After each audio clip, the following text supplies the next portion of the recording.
Good morning. Basically, it is this dry fire spell. Dry weather that we are having. This very and coupled with high winds, high velocity winds. The winds during this period, yes, is true. But we were expecting the rains, and there's no rains, and it's very dry. And some places maybe somebody may have just sparked a fire and all that in the forest. That has led to a number of major fire calls, which in the last few days we've had. So we are more or less capable.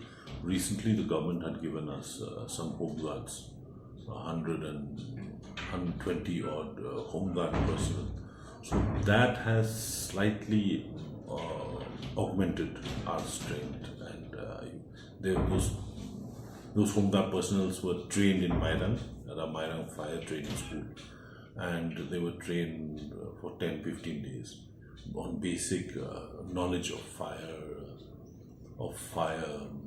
drills and the works within the fire and emergency service, and they have been of great assistance. So with them, with their presence, we are more or less tiding over. Although we still have large number of vacancies, but we're still tiding over.